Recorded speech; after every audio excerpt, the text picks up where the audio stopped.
केतन मला एक इन जनरलच तुझा हा जो अप्रोच आहे किंवा एक नाविन्यासाठी तयारी जी आहे ती मला असं वाटतं की अनुभवातून आलेली आहे. आता प्लीज सांग की मला माहिती आहे की तू बिग बॉस हिंदीचे सुद्धा काही सीझन केलेले आहेत. तर साधारण ही किती वर्षांची जर्नी आहे आणि काय आहे हे सगळं? सो मी बिग बॉसशी असोसिएट झालो आय थिंक 6 वर्षापूर्वी. सीझन 1 बिग बॉसचा मराठी जेव्हा आला, तेव्हा मला विचारण्यात आलं, की "तू करशील का?" आणि तेव्हा मी म्हणेन, की तेव्हा मी हेड करत नव्हतो. ओके. तेव्हा कारण मी नवीन होतो. मला फार काही गोष्टी माहिती नव्हत्या. तर त्यावेळेला मी जस्ट जॉइन झालो आणि माझं तेव्हा असं होतं, की बिग बॉस मराठी मी एकच सीझन करेन. कारण खरं तर मी त्याच्या आधी बिग बॉस पाहिला नव्हता. हे मी खूप प्रामाणिकपणे बरं. मान्य करेन. अच्छा. जेव्हा मला भेटायला बोलवलं, तेव्हा मला त्यांनी सांगितलं, की तुम्ही 1-2 एपिसोड तरी बघून या. आणि त्यावेळेला मी हिंदीचे 1-2 एपिसोड बघून गेलो आणि माझी आई बघायची. सो मी आईला असं सांगितलं, असं-असं मला विचारलंय, तर काय करू? तर आई म्हणाली, "नाही, नाही, जायला पाहिजे तू. कारण तो मस्त शो आहे. मला आवडतो." वाह! तर मी म्हटलं, "चला, आई म्हणते, तर आईसाठी एकदा भेटून घेऊया. काय होईल, नाही होईल माहीत नाही."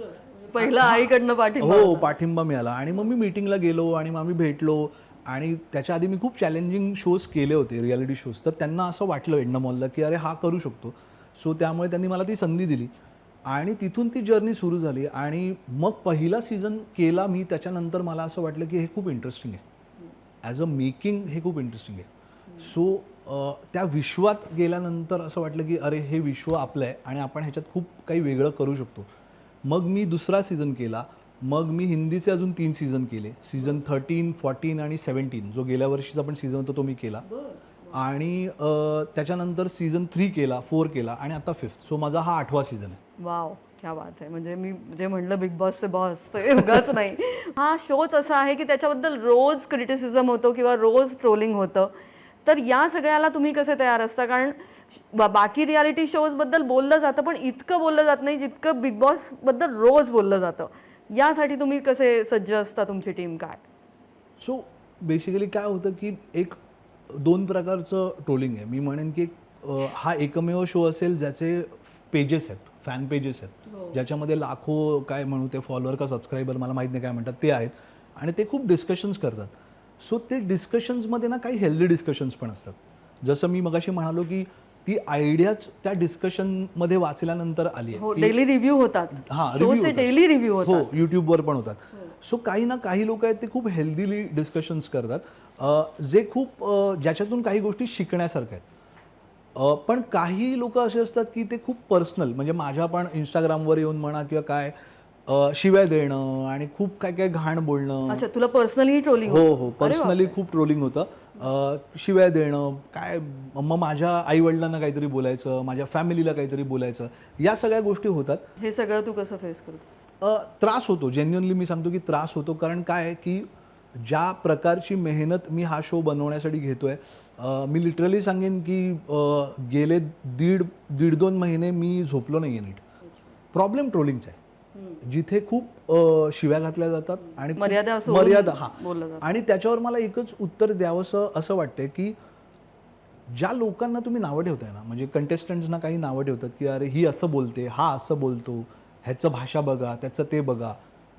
मग तुम्ही काय करताय? तुम्ही पण तेच करताय, जे नाही केलं पाहिजे. So yes, mentally it affects, but मी असं म्हणेन, की it is part of my work. ते माझ्या कामाचा भाग आहे. पर्सनल ट्रोलिंगला तू अशा पद्धतीने हँडल करतोस. शोबद्दल जे ट्रोलिंग होतं त्याला तुमची टीम कशी सामोरी जाते का त्यातूनही तुम्हाला जसं काही वेगळ्या कमेंट्स आता कमेंट्सचा तर सध्या पाऊस रोज पडत असतो. एक प्रोमो आला की त्याच्या खाली 1000 कमेंट्स असतात जे काय असतं. याकडे तुमची टीम कशी बघते का त्यातनं काही इनपुट्स मिळतात कधी का जस्ट तुम्ही इग्नोर करता ते काय असतं? नाही, इग्नोर तर नाही करत. मी असं म्हणेन, की त्याला खूप फिल्टर केलं जातं. त्यातल्या कुठल्या कमेंट ह्या खरंच मुद्देसूद आहेत. म्हणजे मुद्द्याला धरून आहेत. काहीतरी म्हणजे मी मगाशी म्हटलं जसं की रँडम कमेंट असेल. "अरे, काय घाणेरडं घर बनवलंय." म्हणजे घाणेरडं घर बनवलं म्हणजे काय? तर काही उपयोग नाही आहे. समजा कोणीतरी काहीतरी त्याच्यात खरंच डिटेलमध्ये काहीतरी बोललं गेलंय समजा, तर वेगळी गोष्ट आहे. की बाबा जसं बाल्कनी जेव्हा आणली, का आणली? तर दोन्ही प्रकारच्या म्हणजे मी म्हणेन की मध्यमवर्गीय असो किंवा उच्च मध्यमवर्गीय असो, दोघांसाठी बाल्कनी खूप इम्पॉर्टंट आहे. पूर्वी चाळीत असायची आणि आत्ता एक फ्लॅटला बाल्कनी असते. सो खूप रिलेटेबल गोष्ट आहे. म्हणून ती या घरात आली. आधी ती नव्हती किंवा कुठल्याच दुसऱ्या भाषेमध्ये बाल्कनी नाही आहे. सो मी म्हणेन की जेव्हा नवीन नवीन बदल करायचे असतात तर लोक जेव्हा असं म्हणतात की अरे हे सेम घर आहे, काय वेगळं नाही आहे, मग त्या कमेंट्समधून ते घेणं की वेगळं काय करतील, मग त्यातून बाल्कनी येते, त्यातून चक्रव्यूह येतं. कधी कधी तुम्हालाही त्यातनं आयडियाज Yes, मिळतात, yes, पण बाकी definitely. ट्रोलिंग तुम्ही इग्नोर करता. हां, इग्नोर करावं लागतं कारण त्याच्यातून काही निष्पन्न होत नाही. मग आपण स्वतःला त्रास करून घेण्यापेक्षा बेटर आहे.